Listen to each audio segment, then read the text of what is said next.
Complexity tier list part 2. Let's go. Thank you guys so much for the previous one. You made so many of you watch the previous tier list of complexity. It was like 2 hours, but I guess for me it was well worth it. I was having ton of fun while recording it, and also I see that you are enjoying this type of longer tier lists, which I'm starting to realize that I am kind of the long tier list guy because all of my tier lists that are longer are getting so much more attention than all of those other things. I released the Winter Soldier strategy and deck analysis, and watch it guys, this video will make more views in 2 days or 3 days than Winter Soldier the guide and everything could do in 3 weeks. Yeah, just watch me predicting it. But yeah, what can I say? We are going through all of those other fighters that are just sitting here waiting for me to rank them. I know that this video might be much more popular because all of those boys that are coming now are, brand new, because yeah, they're from the new sets, and I guess a lot of people that are coming to Unmatched and they click on this video, they click on the first video, which I appreciate so much, yeah, would like to play the brand new things, the new toys.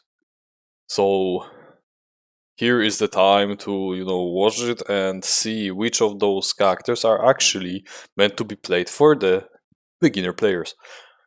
Also, I have to tell you right off the bat, again, I don't own those boys, unfortunately, so there will be part 3 of this, whenever I get my hands on them, but for now we are staying away from them.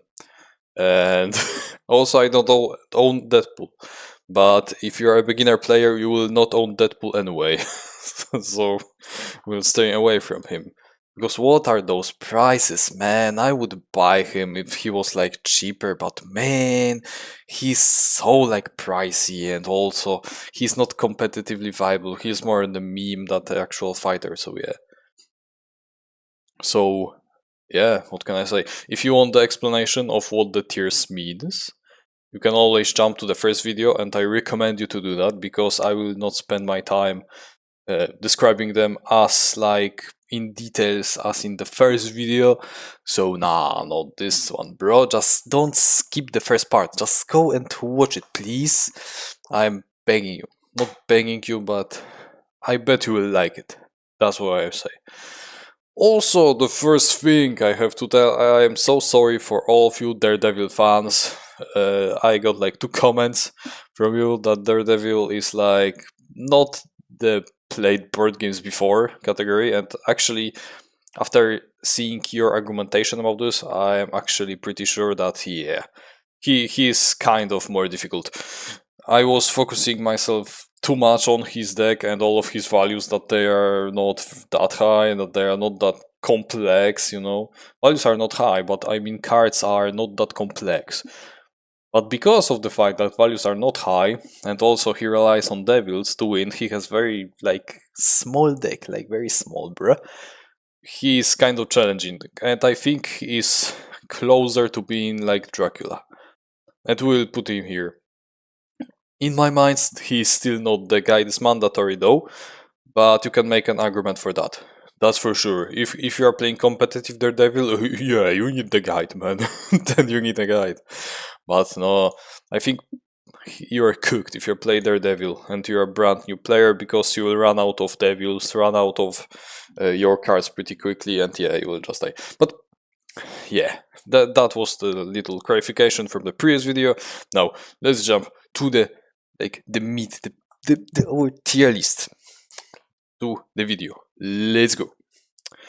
Miss Marvel. Oh my god, she is actually very easy. Your whole game plan is to come close to the opponent. Maybe not that close, but you're keeping your range because you have this advantage over the opponent that you are able to hit him for 2 spaces away. So that's actually a neat ability for the beginners. Because now if they are playing against characters that are melee, like half of those characters, like all of those characters almost, and almost all of those characters, they're playing against, like all of those characters actually, if they're playing against them, they're safe, because they can just use their ability at the beginning of the turn, come close to the opponent, like sneaking close to them, and then if they're not close enough, they can maneuver. Now they're close to the opponent, and they can hit them from 2 spaces away.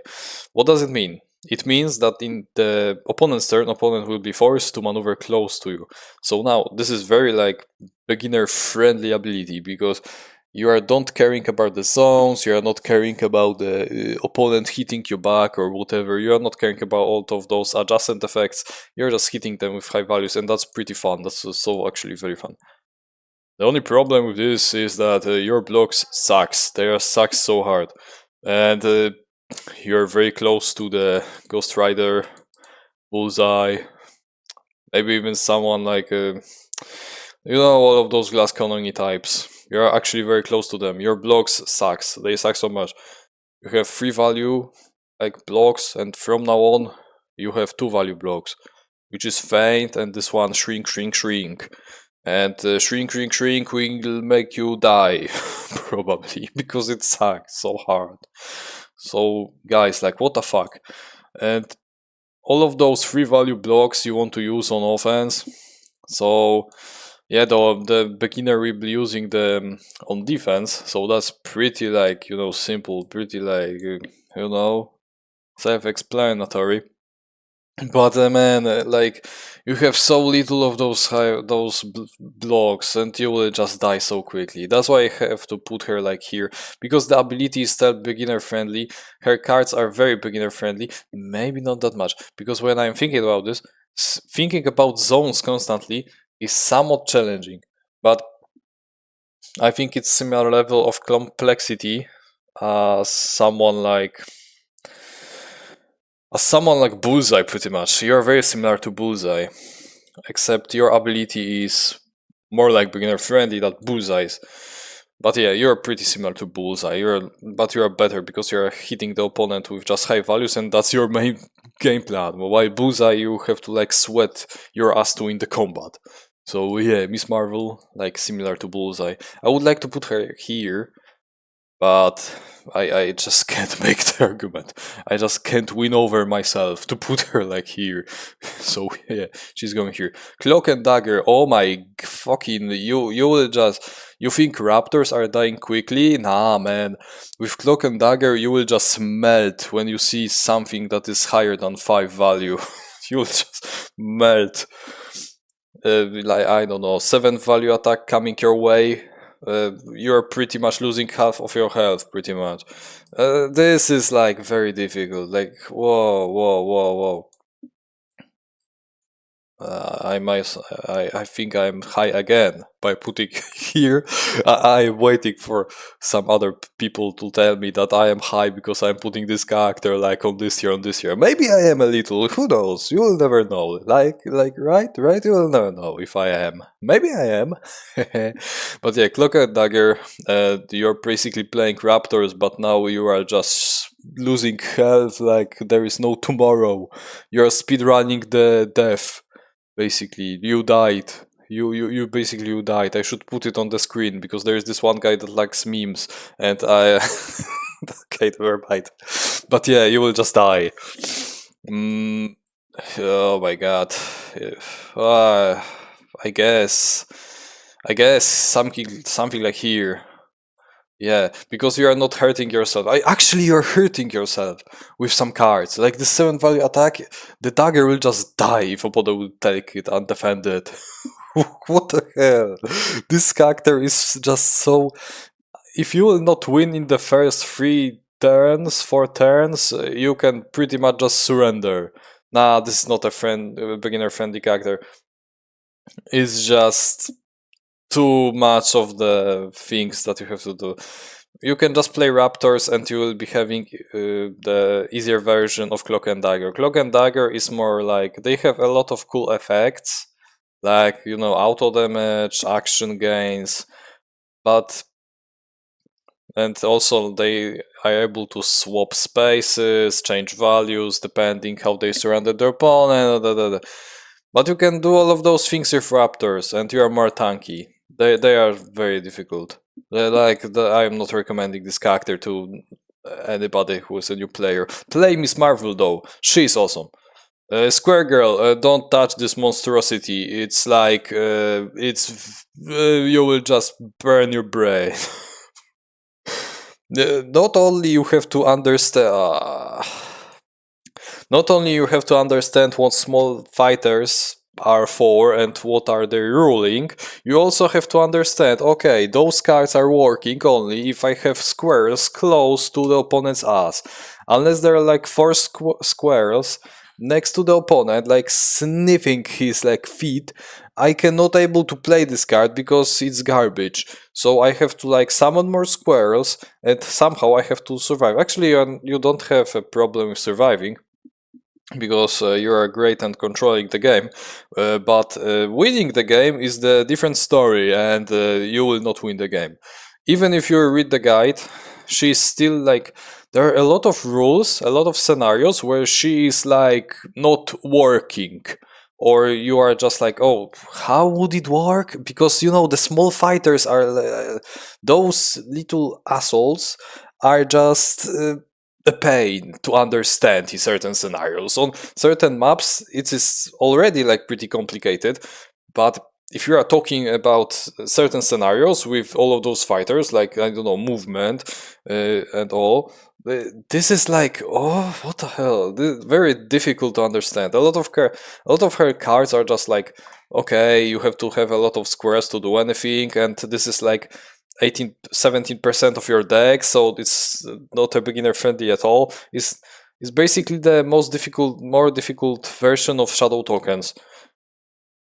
And also moving squirrels is very like, it's like you are not playing Unmatched by some strategy based army control game.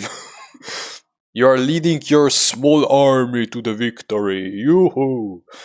But yeah, guide is mandatory. Don't play this monstrosity. Play Miss Marvel though. She is awesome. I should put her here. You know what? It's my tier list. She will be here. Black Panther. Oh. Black Panther is actually very easy. I think maybe not that easy, but it's easy to understand the cards, because the only thing you need to understand is that, okay, whenever I'm putting something in my Vibranium suit, basically I'm stealing your cards from the top deck. And from now on, all of your cards are like easy. So easy. I can see the argument though for him being here. However, I am pretty confident about the fact that when you will understand his whole like stealing the opponent's card mechanic, then he's very straightforward. What are you doing with Black Panther? You are going close to the opponent and hitting him, and blocking, and boosting, and drawing cards when you boost. Okay, that might be like actually a little crazy because it's a crazy twist, but still, what the hell? This is not like very complicated. I think he's far more beginner friendly than Miss Marvel. He's still cool because ability is cool. Miss Marvel ability is also very cool. I don't know. He is. Huh. The only thing that you need to understand while playing him is boosting, drawing cards, movement, and stealing cards. That's all. Nothing more. And you will not die that easily because you have a lot of blocks. You can, like, average player will even use Wakandas to block the damage. And also, if you're playing Panther, the opponent will be lacking cards, so it's also the advantage for the beginner player. I'm pretty sure about that. Yeah, I think it's fair spot. It's similar case to King Arthur. Yeah, it's actually very similar case to King Arthur. Because now we also consider... because now we also have to think, Okay, will I boost now or will I boost later with this or with this? You are never sure about this. So yeah, they're very similar. Basically, Black Panther is like King Arthur but on crack and more annoying. So so fuck him. But yeah, pretty simple. Oh, wow, Black Widow. Oh my god. Oh my god. Oh my god. We are close to get this mandatory, but our Widow. Almost we are. She's like scratching the surface. Oof, oof, oof. Yeah, she's scratching the surface of being there. Why am I not putting her there? Because yeah, you may think, oh, missions are very like crazy. What is this? Why am I starting with 6 cards in hand? Like, why am I drawing another mission after combat? All of that. However, the thing is, you can win as her without like watching a guide and doing some crazy combo.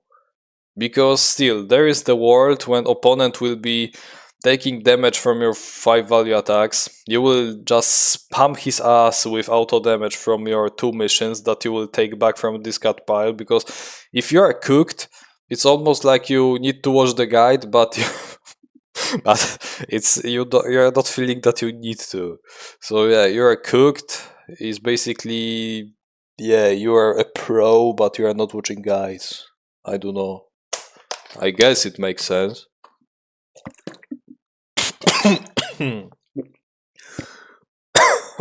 Oh my god.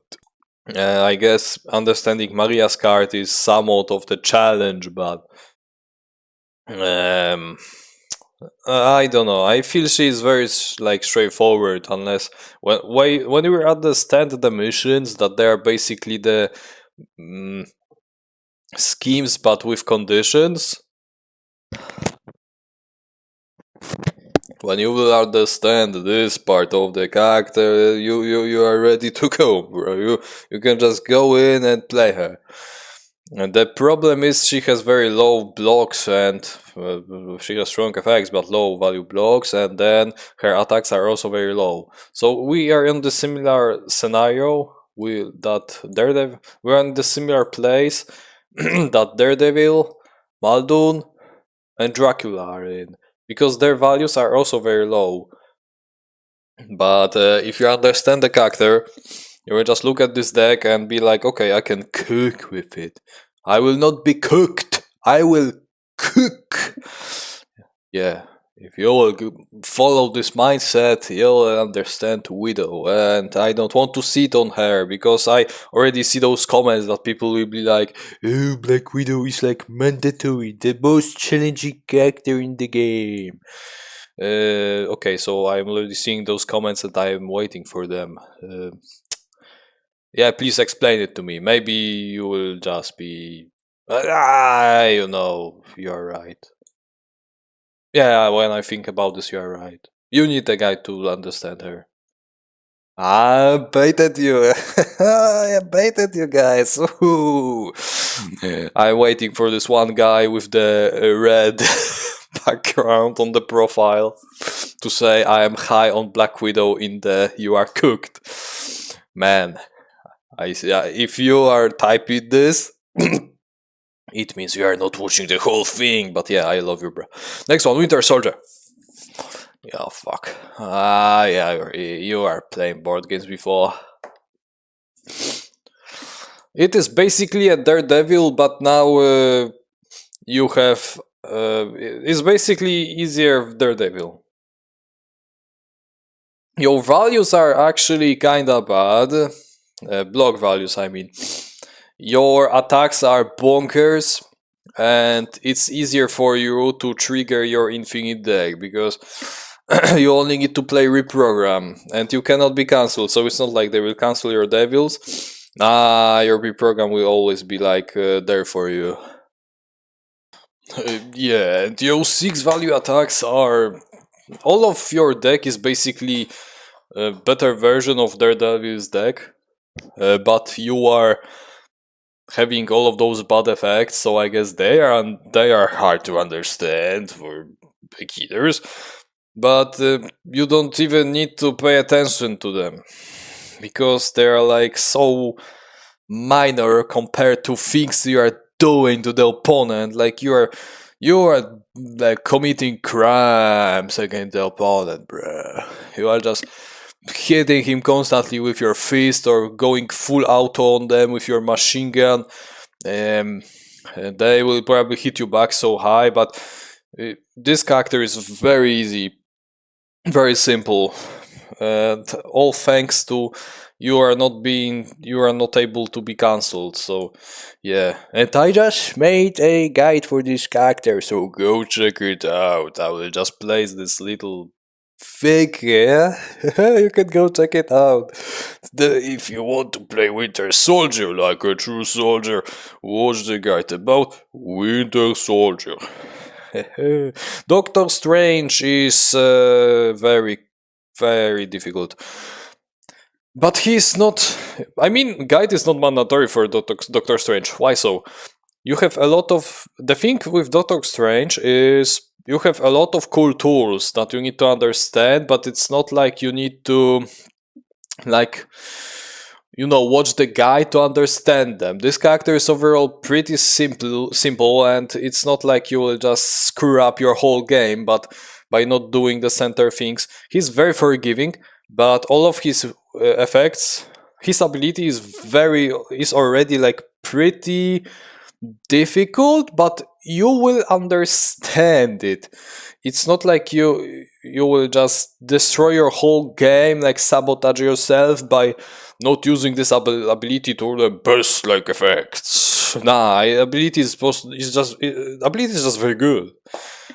All of your cards are doing some crazy things, but you are treating them like those spells, which is very thematic, that are doing certain effects. Those effects are just, they're basically, the developers of Unmatched are basically writing a letter to you when you are reading those cards, because those descriptions are taking so much space and you will just go to sleep while reading them, but fall to sleep while reading them. But they're very cool, very cool. My guide is not mandatory, but you need to sit down and understand the character. I think he should be actually here, because with him it's like much more difficult to actually fuck up the game. With those guys, it is so easy to fuck up the game. With him, yeah, you have time. Actually, I don't understand how which characters are more fucked. I have to think about this. I mean, Dracula is not that bad. Daredevil is not that bad. Yeah, the lower you are, the worse they are. So yeah, he should be like here. Because he is like easier. He should be close to Yennefer though. And then, yeah, something like here. Okay, never mind. She-Hulk. She-Hulk is easy. She-Hulk is very easy. Your ability is already pretty straightforward. Like, discard card, deal damage. That's all. Like, very easy. A lot of health, so you will not die that quickly. You have the biggest health bar out of the whole game, except T-Rex, but we are not counting T-Rex because T-Rex is biting herself in the ass with her cards, so she's injuring herself. You are not injuring yourself. You are just having huge health bar and good luck for the opponent to kill you. So yeah, ability very simple. Huge health bar, so a lot of mistakes you are able to do and not be punished for them. You get healing for some reason, so if you just sum it up, you have 24 health. This is huge health bar. Your attacks are so threatening that if opponent will not block them, he will just lose cards, lose health, and overall will give you value. He will just regret all of his not blocking decisions. You have a lot of these cards, so you are in the same situation like Medusa, that you're discarding cards from the opponent with Lady Justice, with Omega, you know, this 5 value red card. You're discarding the cards so they will not hit you in the next turn, which is the great thing for the beginners, because the opponent will be having less cards, means the beginners will not have to like deal with more cards. Yeah, that's very good. That's a very good way to play. And all of her cards are very straightforward. I mean, not all of them, because this one, Legicize, this 2 value versatile that you choose to draw or discard. This one card is complex, but except this card, all of them are very straightforward. Maybe 9 value attack is like confusing, or Lady Justice, but I think they are not that high when it comes to difficulty of cards. When it comes to difficulty of description, they are like pretty beginner friendly, in my honest opinion. So I would recommend this character to the beginners because you have a lot of health, you have good effects, cards are pretty straightforward. A lot of cards, like all of your cards almost are powerful. You got healing, you got card draw, you got everything, so you will not run out. Your ability is pretty simple, and so you will not run out of cards, run out of health, run out of aggro. And also, the only thing that is kind of difficult is the decision of, do I want to use my card for ability to throw it at the opponent's face, or do I want to keep it? So this is the thing that you can argue that is actually like difficult to like manage for the newer players. But I think they will deal with it. It's not that bad. Spiderman. Oh, Spiderman is actually also very high. He's probably like here. Ability is basically designed for the beginners. So yeah, ability is designed for beginners. Oh my god, yes, thank you, Spidey. Ability is designed for the beginners because beginners will not understand the deck yet. So Spider Sense will just tell them, okay, this attack is coming, man, this attack is coming. You should probably just, wait. Maybe not wait, but block with this card, maybe block with this card, because that big value.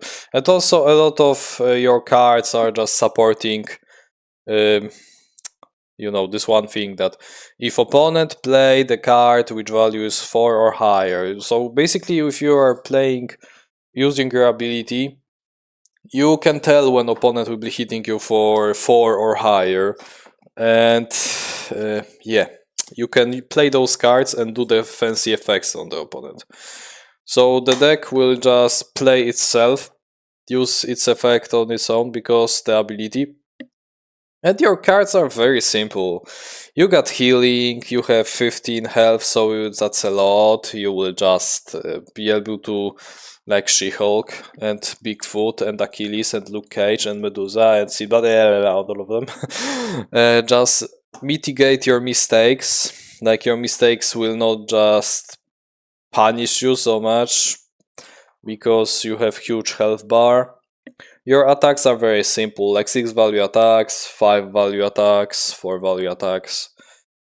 Yeah, your blocks are actually sucking ass, but let me tell you that it doesn't really like change anything, because if you are playing in the, at the family table,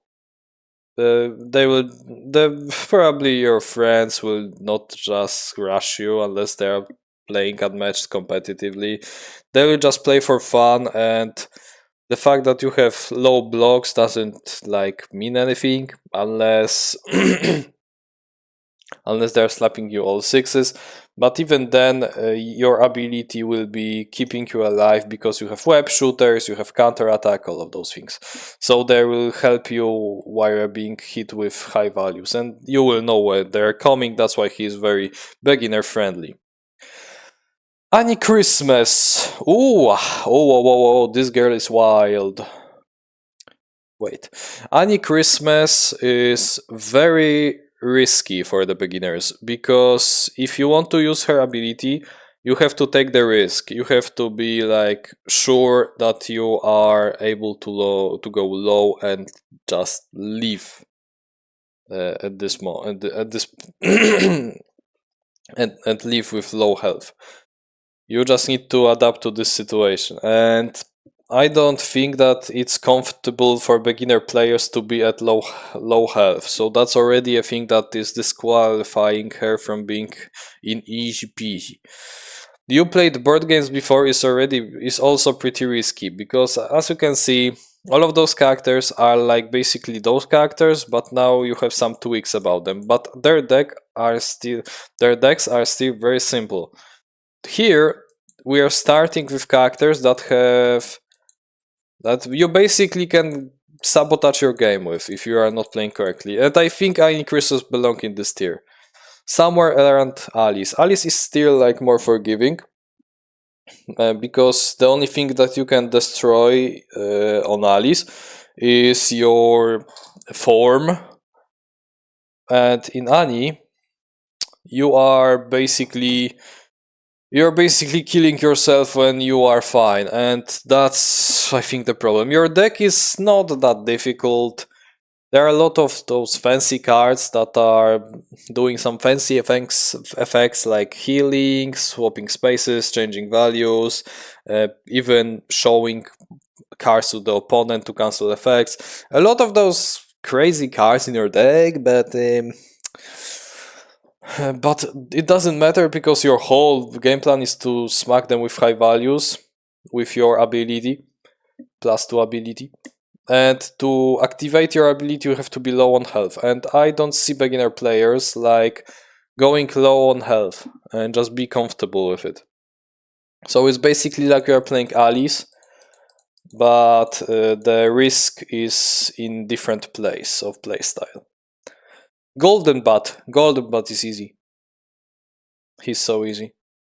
Like, his stats are just busted. I mean, Golden Bat should be like the most beginner friendly character in the game.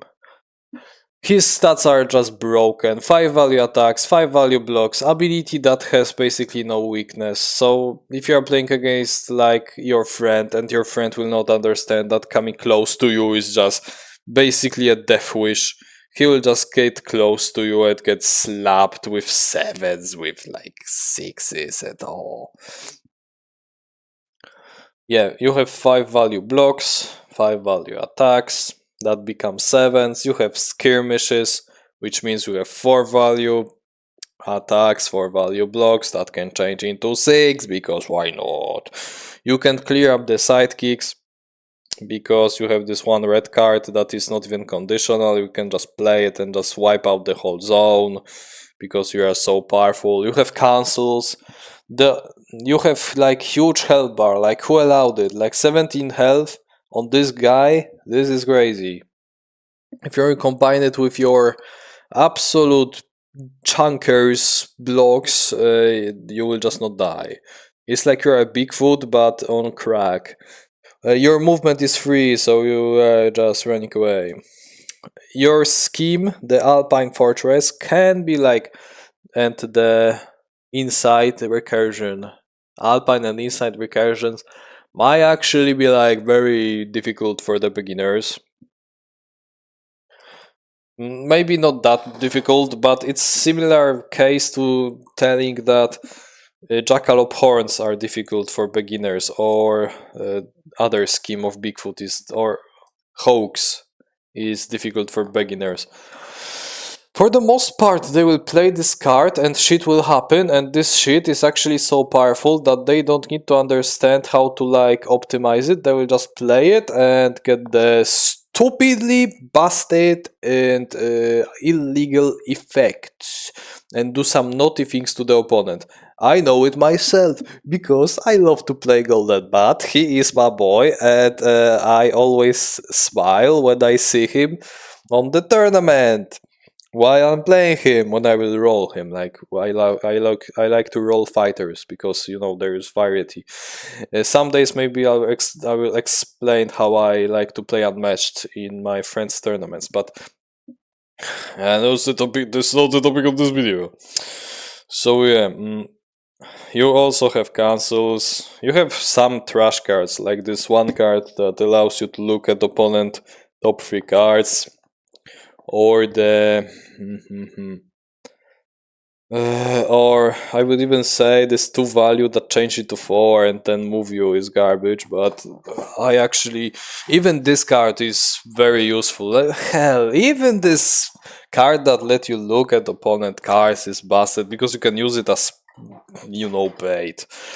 And with your ability, you are able to change it into the fucking 4. So yeah, golden, but overall I would recommend him to like every beginner player, because there is like no way that he will be that you will just fucked up with him. He's just, he has good values, huge health bar, high attacks, high blocks. He can take cards from the discard. He can move very fast. Like simple character. It's basically like you're playing Bigfoot but without sidekick. Yeah. Jill Trent. Oh, whoa. Jill Trent is, she is difficult. She is difficult, my boys, and I think, yeah. Jill Trent, surprisingly, is very similar to Yennefer and Doctor Strange, in the same way that you are getting this, you are just taking your deck, you are looking at your ability, your 2 abilities in fact, and now you have to cook. And as we say, the rule, you need to cook and not be cooked. Haha, the name of the tier. Woo. No, yeah, but like seriously, you need to look at your deck and understand how to combine all of those abilities to control the game. Because you're a control fighter, you have to understand how to heal, how to ping the opponent, how to bait them with your ability, how to heal with your ability, because your tonic is so powerful that if you are able to just save all of those 4 and 5 value attacks, you will probably heal for very much. Utility belt is so powerful that you have whole like strategy around this one card alone. Utility belt is overall like broken, one of the best control cards in the game. Daisy, you have to keep her alive, so that's another condition why she is so difficult. You need to keep Daisy alive because she is like very crucial to your game plan, because she will take your gadgets from the discard pile and shuffle them into your deck, which means you will be having bigger deck, more utility belts, maybe more feints, not feints, but those super feints that you own. Overall, Jill Trent is like taking the box of tools, and now you're looking at those tools and drawing them one by one, and your objective is to survive while also sneaking up some damage. Maybe not sneaking up some damage, but you have to know when to use your 2 value card that deals ping damage, the 3 ping damage. You have to know when to use it, when to switch your gadget to which gadget, and all of that. This is basically like Yennefer but without sidekicks, and Doctor Strange, but yeah, but she's just like those fighters. You have to understand the whole deck and how to combine it. You have to create your own combinations, your own like defenses, your whole like offenses on the go. And this is like very challenging. You have to sit down and maybe even do the tier list of the deck yourself on your own, because this character is difficult. You have to understand everything about her if you want to play her early. Tesla is another one that is difficult. Like, again, he is like Jill, but now we are more offensive. And now we are limited by coils. It's like you're playing Ghost Rider or Beowulf, but now all of your effects you need to actually like use on the good level. And if you will not use them to the best effect, you will just get like smoked. You will just get I wanted to say something cool, but I don't even trying. Again, I'm tired already, and and I see that I am like rushing this part pretty like good, and I don't want this to be rushed. But yeah, Tesla is. There are a lot of things bad about him. First of all, your health bar is actually not that high. You have 14 health, and it will deplenish pretty quickly because your cores, when they are like discharged, are not giving you anything. Your cards are basically blanks at this point. And when your cards are blanks, and highest value of your cards is 4 and 3, you will just get smoked by opponent. Like you will just not block damage, you know? You have huge potential when when your cores are charged, like you have insane potential. Then you are becoming little red, but no symbols, but only resources, which are cores. However, the problem with Tesla is every turn you are just sitting with him and you are thinking, man, I like man, I need to know which way I want to take with my cores, because if I will waste them, I will just lose so much value, and I will probably lose health and then lose cards, and it will be not a fun time. It's very difficult. Like again, it's similar case to Doctor Strange when you are using those spells. But with Doctor Strange, Jill and Yenenga, those spells are not paid. With Tesla, those spells are paid.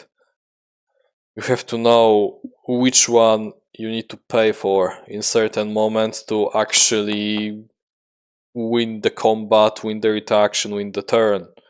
If you will be not winning those little games, I'm sorry, but you are just dead. Tesla is very challenging. He's the character that again you're sitting down and analyzing on your own, or maybe watching my guide that I didn't make yet. But yeah, I made one video about Tesla. Tomoe, ooh, changed my mind.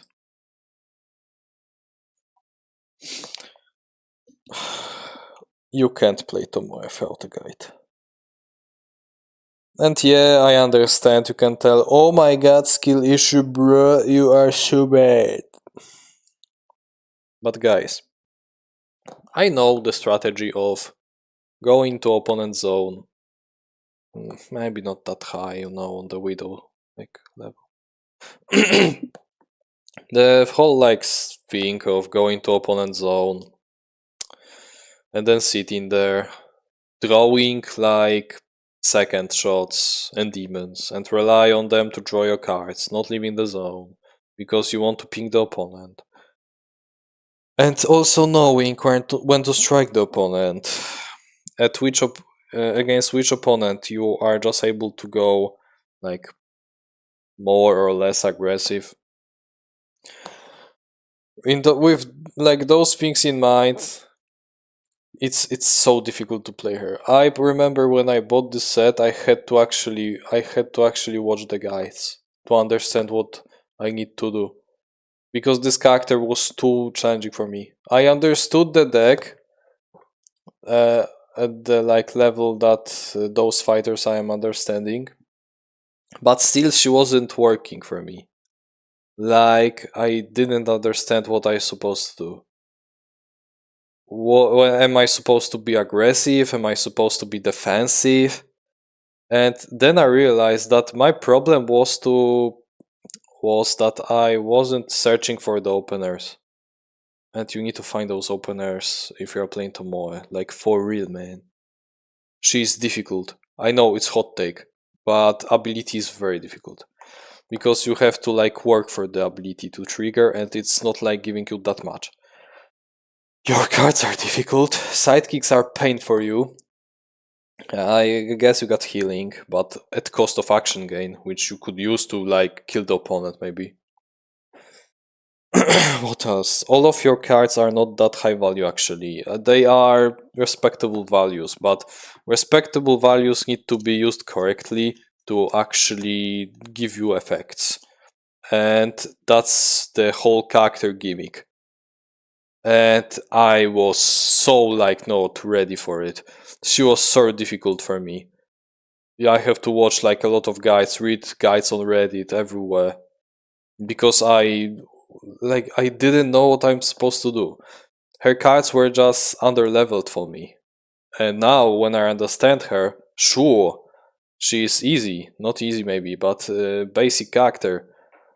But for the player who's starting the game, he will just not understand what's going on. I mean, he can slap the opponent with all of those values, and God bless she's with the Oda in the box, because both of them are kind of like working together.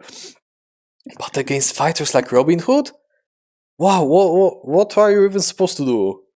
Even against characters like She-Hulk? Whoa, what am I supposed to do? How am I supposed to win? Like, all of her cards are so difficult. Ability is difficult, health bar is not that forgiving, and the strategy relies on opponent making mistakes. And for beginners, this is not the way they will be playing. They will just hitting the opponent, hahaha, blocking damage, hahaha. And that's not the way to win as Tomoe. She's difficult. You need to watch the guide to actually understand her. Like, for real. Yeah, I guess it's hot take and I'm on crack, but I was on this crack myself. And I understood the pain, understand the pain still. That I wasn't able to play her and I thought she's cool, but she was just too difficult for me. I need to watch the guide. She is difficult. Guide is mandatory if you want to play this character like the developers intended her to be played. Yeah. Oda. Okay, he is actually a little tricky. Again, it's like you're playing Raptors, but like nerfed. Like half Raptors. Because Oda and his guards are relying on this mechanic that they need to surround the opponent to do some crazy things like ignore value or cancel effects or bump up the value to 5. And Oda on his own is giving +1 to his guards. So it's like your guards are Cloak and Dagger, but they are more defensive. They will survive longer because Oda is giving them boosts to health, not health, but blocks and everything. But again, it's basically the same scenario like Cloak and Dagger. But now, if your guards are dead, you are dead. You are only prolonging your death, because now if your guards are dead, your damage is not existing. And they will die fast, because they have 6 health. So again, like Cloak and Dagger. It's very similar scenario, but now the guards are more tanky. So strategy is very similar. You're going in and smacking the opponent as fast as possible and hoping that he will just not have blocks. I think I should put him over Raptors though, because the fact is, Raptors will die kind of quickly. Cloak and Dagger will die like in the first turns, like in no time. But you will sneeze on them and they will die. But guards and Oda are actually kinda tanky. Both of them have 6 health and Oda has 13 health. Also, they have 3 cards in deck that allows to heal like in AoE type. What I mean by that, they will all heal 1 health. So all of those guards are, if you add up the health, are like 9 health, and Oda on his own is 16 health. So very tanky. Also, you have this one card that 1 value, which is great bait. That if opponent is surrounded, the fighter that is attacking will heal 2 health after combat. This is fine effect because you will be using this as bait. You will not be using this in early game, unfortunately. Maybe in your first attack, but still you want to rush them. But again, you can heal, so they will not die that quickly. And because of that, they are kind of like more forgiving than Raptors and Cloak and Dagger, but the playstyle it's the same. Like, if I would compare some of those fighters, you would see that they are very similar to each other. Like Beowulf and Ghost Rider, Jill and Doctor Strange, Daredevil, Winter Soldier. Like, you know, the archetypes are still there, and those micro classes. I should do the tier list of micro classes though. That would be cool. But yeah, they are like Raptors, but now they are more chunky, and their damage is kind of nerfed. They don't have action gains, unfortunately. But yeah, damage will be huge if you will just come close with Oda and just slap the opponent with him and guards. Very, very, very like. I would like to put them in simple, like in this tier, but still, I think the risk of. The thing is, if the guards are dead, your game is basically over. If even one guard is dead, I think the game is like falling apart. I don't know, and beginner player will just, I don't know, don't draw blocks, and one guard will die, and now he will just not kill the opponent because half of your deck is like guards cards only. So this like little mistake can cost you the whole game and cost you the whole fun, and it will be not fun to just run with Oda and not being able to use cards or anything. Shakespeare. Oh, Shakespeare is like so tough. Oh my god, where do I even start?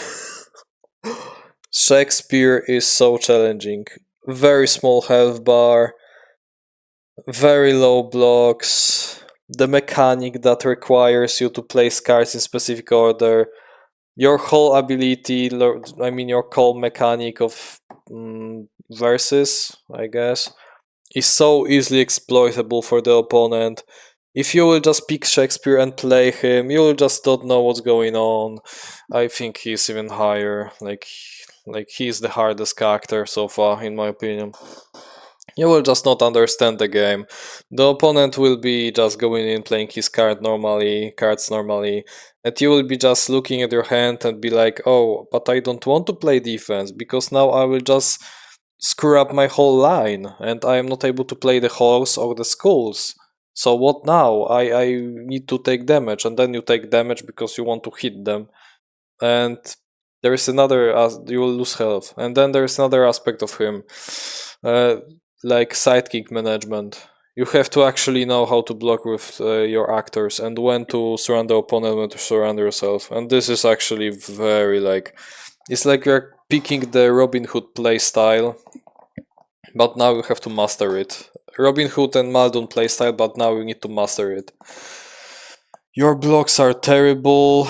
Your whole like the cards you are playing are basically you have to have a plan basically all the time. You have to think like 3 steps ahead of what opponent will be playing, what he might be playing, what you will be playing, if he will come close to you.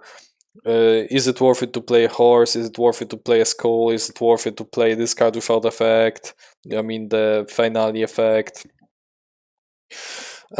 This character is very demanding, it's very challenging. You have to definitely watch a guide where the person will explain to you how you should like chain up certain attacks, because without it, and how to avoid like the opponent constantly hitting you, and even then against some matchups you like not standing a chance, because like I said, if aggro character will just melt through your actors and then go to you, your whole ability is just, your whole game plan is out of the window and you will just die, and this is not fun. This character is so demanding, it's so hard. I mean, all of those characters from Slings and Arrows are just, what the hell? Hamlet, again, like maybe not in this tier, but it's basically the worst version of Willow. You are hurting yourself whenever you want to go into offensive mode, which is +2 mode. You need to hurt yourself.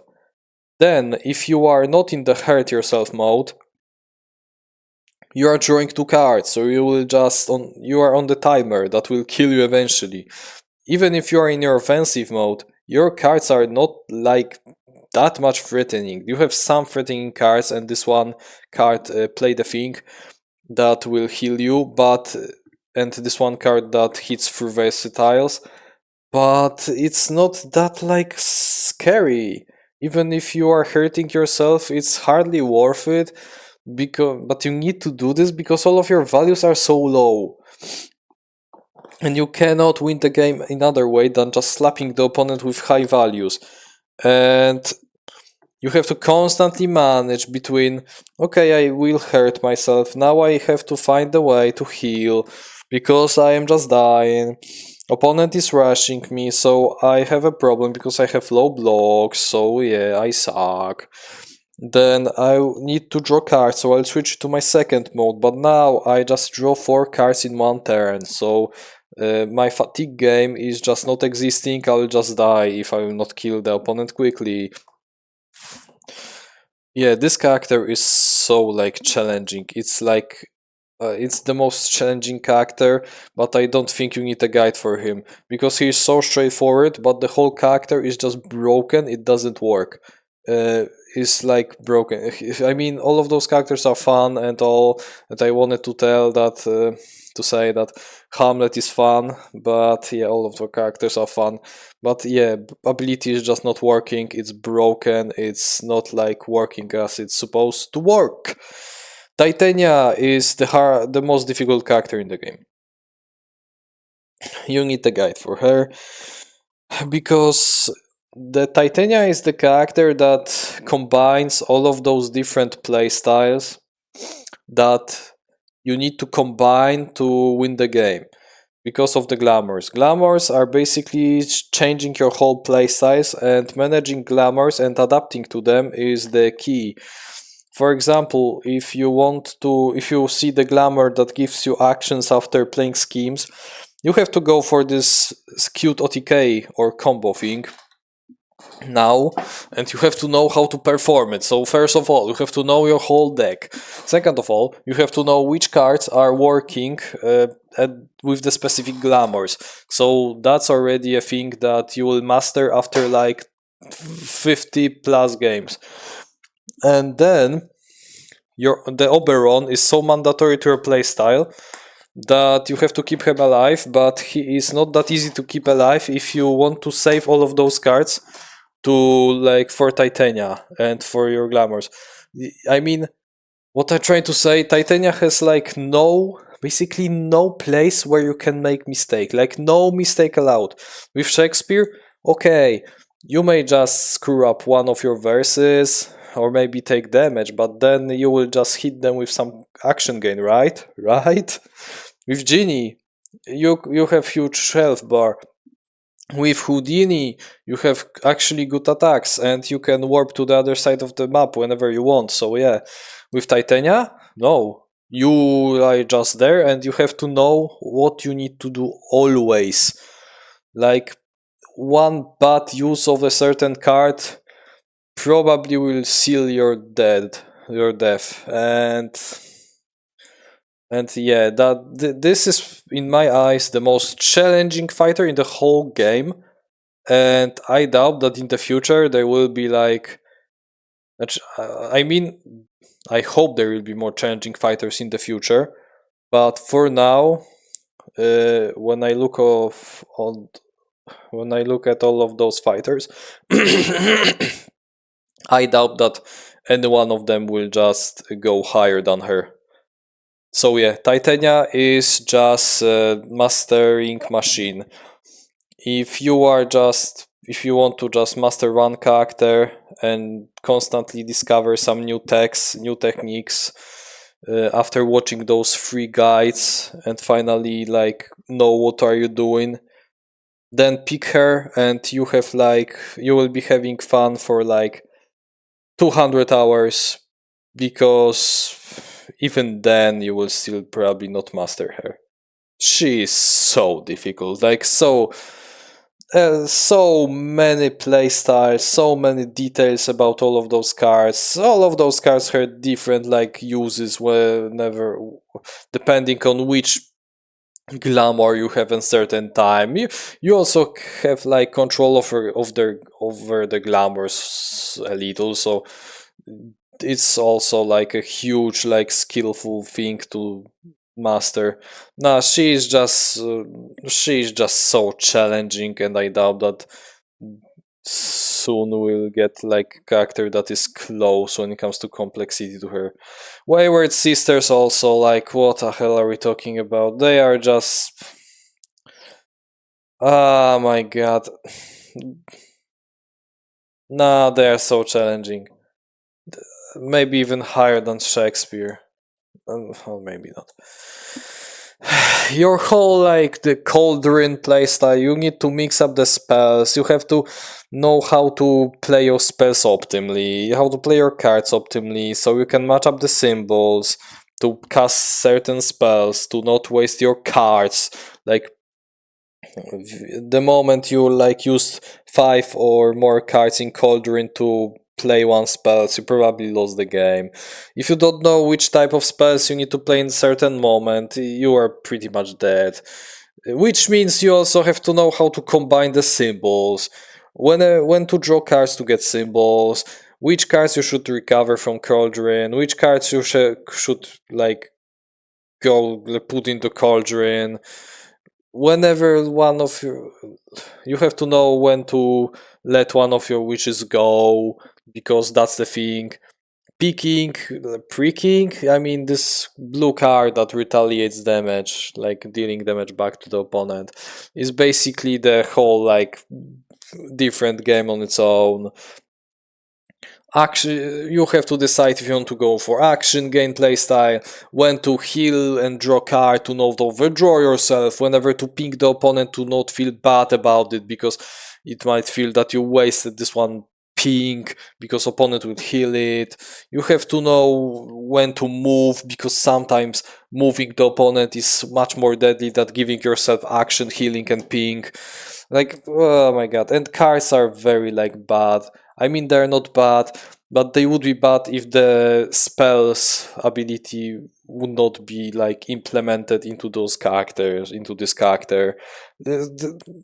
I mean, this whole set, Slings and Arrows, is in my opinion the most difficult set of Unmatched, and I will be surprised if they will like release the one that is even more complex than this one.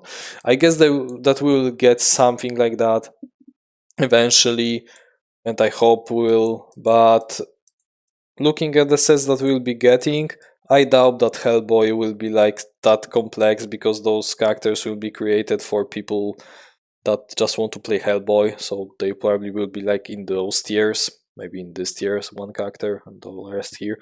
And with the Stars and Stripes, I think they will be like in those categories. But Slings and Arrows, oh my god, those fighters are just brain melting. Like, the duo will be exercising your brain for like an hour while playing them. All of them in different ways. Oh my god. The set designed for fans. Like, for real. Geralt of Rivia. Oh yeah. We are back and simple fighters. Geralt is so simple. Yeah. Geralt is so simple. His side decking thing is basically the easier version of Buffy side decking. His cards are so simple. The only like difficult card is Witcher Senses, which you have to somewhat think what you want to take. But all of his cards are so simple. Cancel effects, gain action, boost attack, gain an effect depending what opponent is playing, stack opponent in place, deal 1 damage. Like, also he has huge health bar. And in addition, maybe, I mean, they're similar. He has huge health bar. Dandelion is a monster. I mean, his cards are absolutely naughty. and your blocks are so high that you will just not die. Red will just win you the game by spamming it, and Damn You Ugly will also win you the game by spamming it. Igni is so stupid against a lot of those fighters. I mean, all of those cards are very straightforward. They're just doing things that you want them to do without any like conditions, and you're happy. That's Geralt for you. And I'm happy that he's in easy peasy, because if you are buying Witcher set and you want to play the Witcher, the Geralt of Rivia, he's like so simple. Just pick him and play him. Eredin. I like to pronounce it that way. Eredin. It's not a Polish accent, right? In Polish, I would pronounce it probably in the way Eredin. Yeah, Eredin. Same for Geralt. I would pronounce it Geralt. Yeah. Okay, so Eredin. Eredin is. It's similar play. It's similar case to Robin Hood. It's very similar because it's similar case. Your blocks are very like. You have to know when you want to use your blocks. You have to manage your riders. You have to know when you want to sacrifice them, when you want to keep them alive. You have to decide when you want to enter your second form, which is not that easy as with Achilles, because you have like 14 health, so your health is lower and you don't have a lot of blocks. Your blocks are busted, but you don't have a lot of them. That's the problem. You have a lot of broken attacks, so in second phase you are an absolute monster, but unfortunately, if opponent is just hitting you constantly, you will just die, and that's very difficult for the beginner players, I'm pretty sure. Because they will pick Eredin. Not only his cards are complicated, because some effects are limited, because you need to enter your second phase to even activate it. Not only that, but you also have to like actually know how to manage your sidekicks. And he's probably the easiest out of all of them. But still, I believe he's very challenging. And that's only because he has low health and low amount of blocks. It doesn't matter that you have huge broken blocks and attacks when you will just die if character will just action gain you to death. And I believe I'm just scared that the new player will just pick Eredin because he likes the bad card, like the villain of Witcher, and he will just be disappointed because Eredin will just die so fast because he used all of his like versatile cards on offense, and now he has no blocks and he will die. So yeah, sidekicks playstyle combined with risky aggro playstyle and low defenses, low health. Yeah, challenging character. Ciri is not that challenging. Ciri is actually very like good for new players, I believe. Probably like here. You have good blocks, high value blocks, a lot of blocks. Your sidekick is a menace. You have very strong effects. The longer you play the game, the more cards you play. In the end game, you are an absolute monster and everybody is scared of you. I am putting her so like low on this category only because your source mechanic can be somewhat tricky to understand for beginner players, but it's hardly like a bad thing. Like, you will understand it very easily that the bubbles, the blue bubbles, are working in the way that the more cards with bubbles you play, the more bubble cards in your discard pile, the more damage, the more healing, the more discards, the more values you are getting. Maybe not more healing, but more auto damage, I meant. And I think that's very easy to understand, and that's why she even should be like here. She's very simple, because if you are a new player and you will pick Ciri, because Ciri, like, again, a Witcher character, Ciri, if you pick her, she is very straightforward. Like, you don't need to understand the source mechanic. You can just play the cards and then just be like, oh, I have a lot of those blue bubbles, and now my attacks are 7. Like, and she's pretty safe. 15 health, a lot of card draw, 4 additional healing. Like I said, horse is very good. A lot of high blocks, and a lot of blocks, first of all. Second of all, a lot of high value blocks. And a lot of auto damage, so we'll be hitting the opponent without even hitting him. Yeah, like very good character. Very good character for beginners. You are basically on autopilot while playing her. I even think she should be like higher, like here. Yeah, probably. I think even we can like switch Sherlock and Spike should be like here. Maybe not. Yeah, probably like here.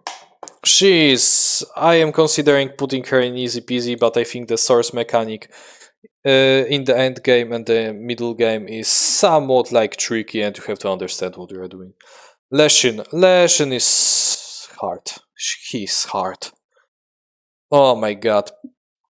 The closest character when it comes to similarity to him is Yennefer.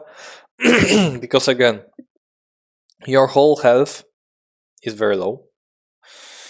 You are moving 1 space, so you have the T-Rex disadvantage without the mitigation of, you know, hitting 2 spaces away. You are ranged by still. You have very threatening ability, but yeah, against the beginners that will be like coming to your zone and hitting you all the time, this ability is busted. But against against players that know what they are doing, you are actually not that threatening. Understanding the thing about the wolves, that the wolves are the key to your survival, is first thing that is important. Second of all, you have basically no blocks. You have 9 blocks in deck. So if opponent will just come close to you and hit you and you have no blocks, you might as well just die. So that's very like risky thing. You are very like close to being as demanding as Cloak and Dagger and Tesla in this thing, in this like aspect. He's so tough. I mean, the ability is very threatening, but the fact that you have low amount of blocks, your movement is 1, you have low health, you have to rely on wolves, and this whole like play style of him, I don't know. When I first time played him, I remember being so confused of what am I even supposed to do. Because the ability is telling me to go in and hit them, and that's my win condition probably. But my cards are telling me otherwise, and my health bar. They are telling me that if I will get close to the opponent, I'll probably just get slapped to death. And that's the feeling of that you will be getting while playing Leshen. He is, in my opinion, the most difficult character from the Witcher set. Like, straight up, he's very difficult.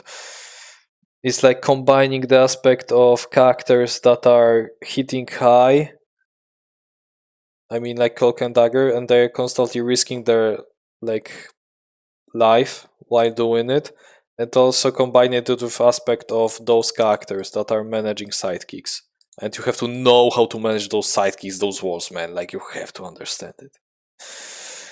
Yennefer and Triss. I was thinking of putting them You Are Cooked, but I think it's basic character. Probably here.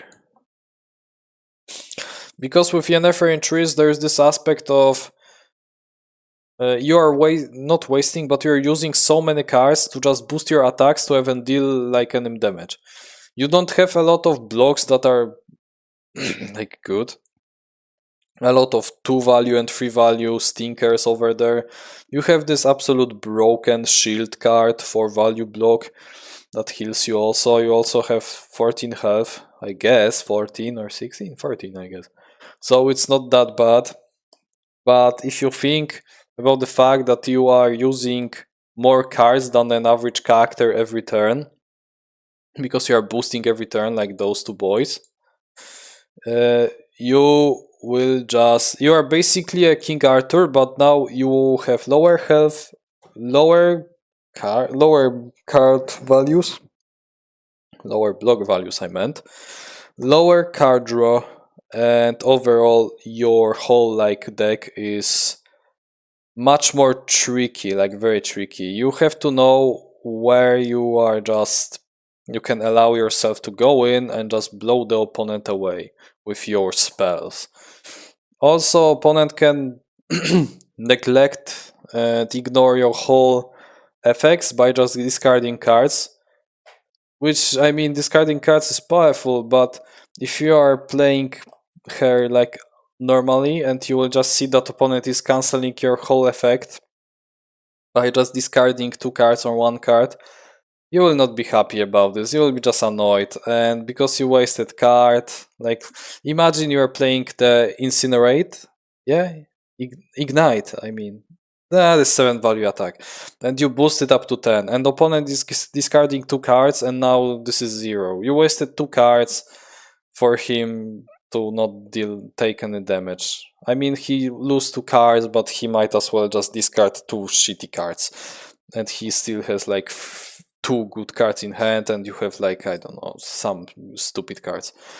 So yeah, they're very challenging. I'm putting them between Alice and Annie Christmas because yeah, it's similar case to Alice. When you are screw up your form, is similar to screwing up your hand size with Yennefer and Triss. And if you screw it up, you are just getting smacked and destroyed. Philippa. Philippa is actually, I know it's crazy, but she is actually not that difficult. She is similar to Bloody Mary. She is like Bloody Mary but on crack, because a lot of her effects are complicated and very aggressive, but she's also much faster than Bloody Mary. She's moving faster, she's drawing cards every turn. I mean, ability is very simple. Her health is very low, so that's why she's not for beginners.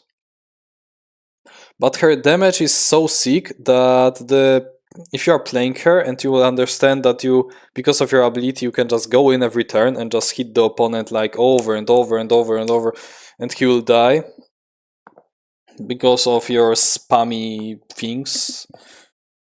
Then you will realize that she is actually not that challenging to play.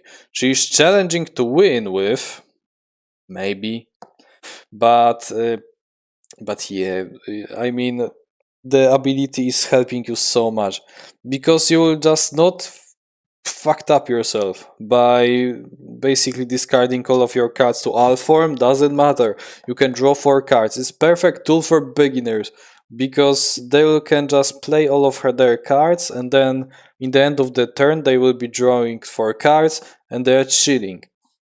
They will just overdraw themselves, but they are cheating. They have their ass covered by blocks, some busted blocks like Do My Bidding, or this 4 value deal 2 auto damage thing, or the Redanian plot.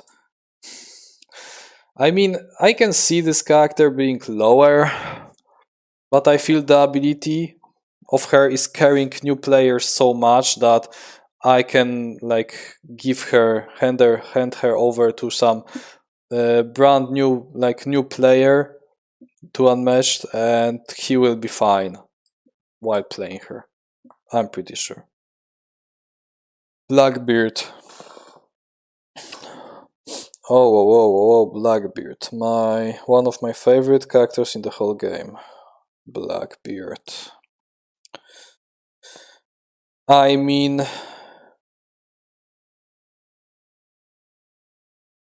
that's fair. That's fair. First of all, Blackbeard has to manage his doubloons. I mean, that's the first thing that is changing about him. That if you will be constantly getting smacked by the opponent, you will lose your valuable attacks and your like deadly potential of killing the opponent. That's the first thing. So you need to mitigate it somehow. So you'll be blocking yourself with Sea Dogs all the time to like waste opponent's blocks.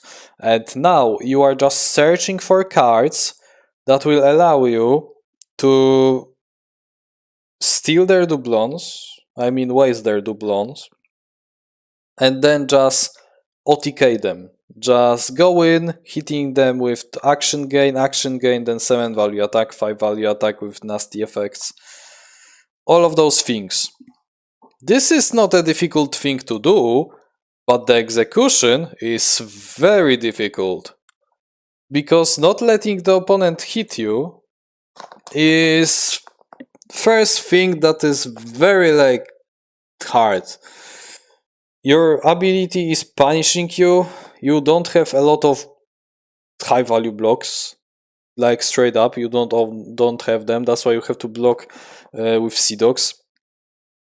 If you will not go for your combo OTK, like lethal attack with 3 doublons in your possession, then you will just not kill the opponent, because you may just chip away his health by playing those cards with that require doublons to mitigate the effects, but they will just not stack up that easily, and you have to understand it while playing him. And I think that's this character is just straight up not for the beginners. It's like you're combining Tesla with Leshen.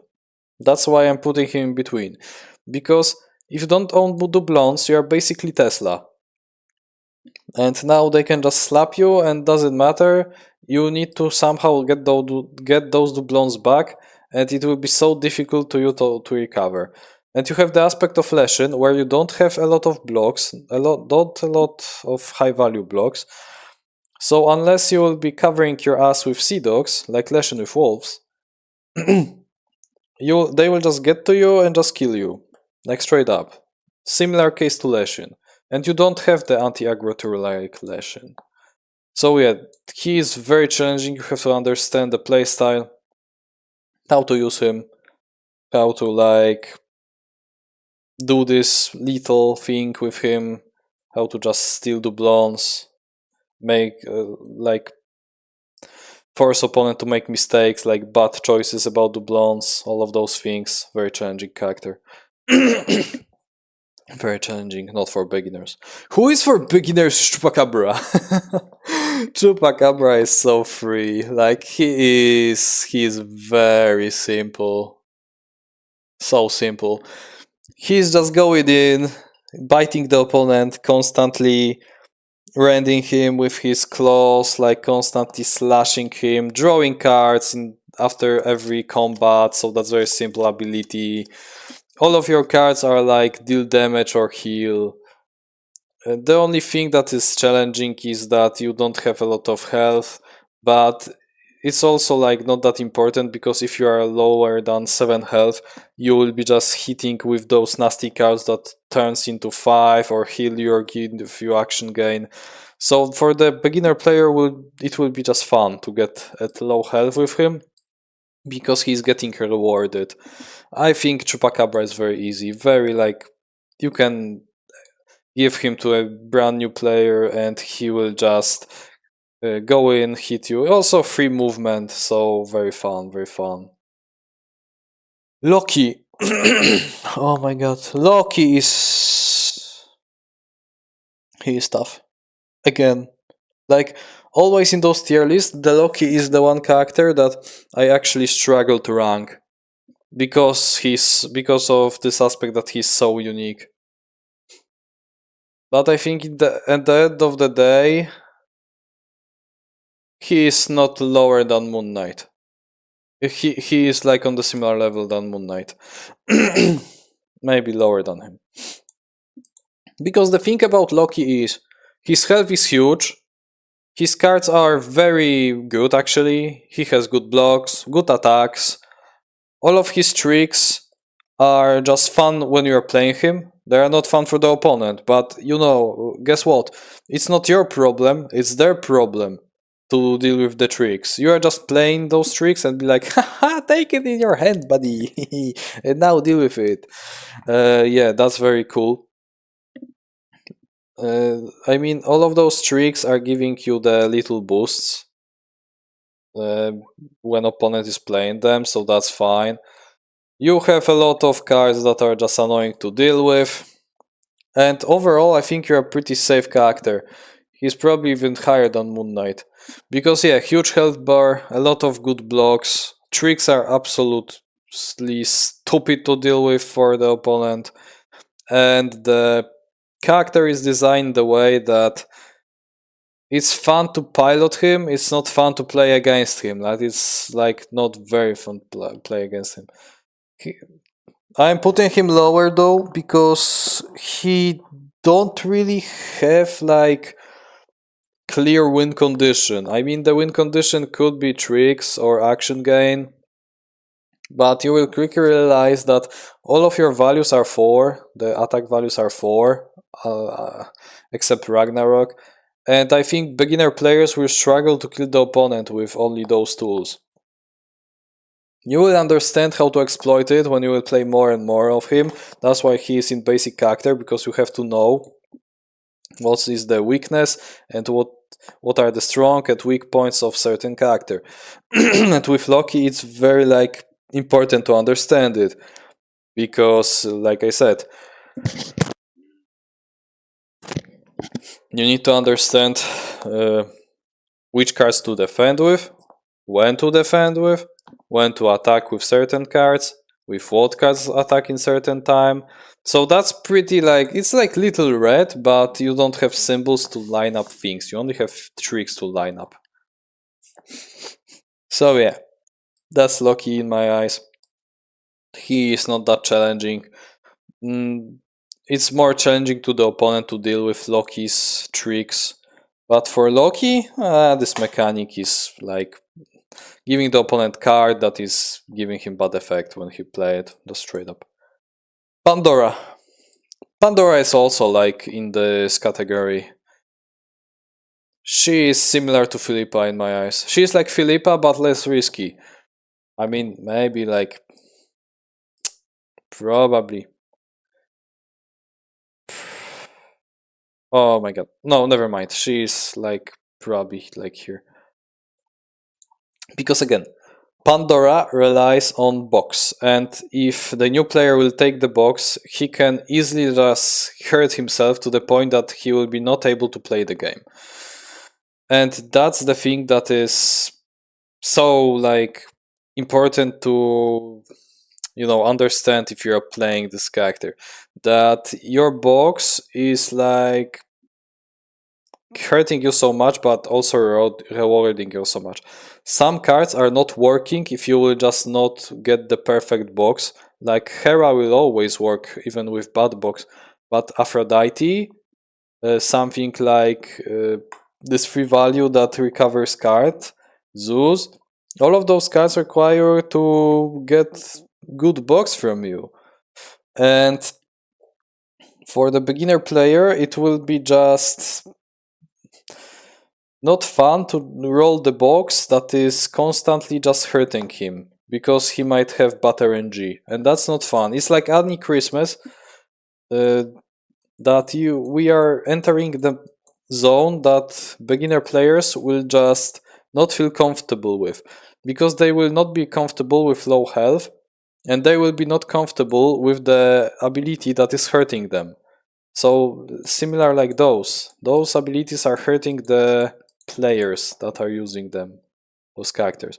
And Pandora is very like, she can hurt the character, the player that is controlling her so much. Also, all of her deck is not that good if you are not having good box. Like all of those Cacodemons cards are basically like not existing unless you are, you know, draw the Cacodemon from the box. Like, so obvious. All of those cards that rely on amount of cards drawn from the box are now meh if you are not having like good box. And the rest of your deck is surprisingly very like you have some good block, like the 0 value block, or Fate, or Divine Intervention. But all of those cards that rely on boosting are just weird in Pandora's deck. They're very weird. But overall, she's, in my eyes, not designed for beginner players. But you can easily pick her up if you are just feel that you hang over unmatched. Whoa! And that was it. I am so exhausted. And also, look guys, we did it under 2 hours. I was trying my best to not yap for too long, and guess what? We did it. Haha. I hope I didn't make like a lot of mistakes while talking about those fighters. I feel like not satisfied with certain picks, because I'm sure that I can give bigger explanation of certain fighters like easily, but it's difficult to rank them if there are so many fighters. And also now I am just surprised how many of those complex characters are now released. I guess if I will be talking about turtles, they will be like in those more beginner friendly categories. But all of those sets, like Witcher was like more simple for the most part. But Battle of Legends Volume 3, well, no, Battle of Legends Volume 3 were like fairly split in difficulty. But Slings and Arrows is just a brain destroyer set, like straight up. And I think it's fair that we get some of more complex, some less complex fighters. But I would like to see like more beginner friendly sets in the future. Like I hope Hellboy will be more created, and it will be more for beginner players. Stars and Stripes, I believe they will be somewhat in the middle when it comes to complexity. But yeah. But Hellboy, I hope they will go the similar route to Marvel and Witcher, that the characters are more simple. Because TMT, as far as I know, is more simple. And I hope there will be more like simple fighters, because that's the most important thing for the beginner players. That's the most important thing for the game, to invite as many beginner players as possible. And what's the best way is basically to make characters that are not complex. Because if someone will buy Slings and Arrows, and yeah, he will be having fun and eventually learn the characters, but you will just not give those characters to people that are not playing board games. Like, never. Those characters, yeah, you can give them to people who are not playing board games. Like, no problem with it. Those tier even, you also can give it to people who are not playing board games. They will understand it after like a game. But those tiers, nah, never. It will be just too difficult, too punishing for them. So yeah, I hope there will be more like beginner friendly sets in the future and less of those complex sets. And I hope that Unmatched will be like getting more and more and more fighters. Like my my personal dream box is like Resident Evil. Yeah, I would love to see the 2 sets of like Resident Evil characters. Or horror characters, some horror characters, like with slashers in general. I think they're able to do this, but it will not be like for children for sure. Yeah, but I'm just yapping too much. I hope it will help you to find your perfect fighter that you want to play with now that everything is concluded.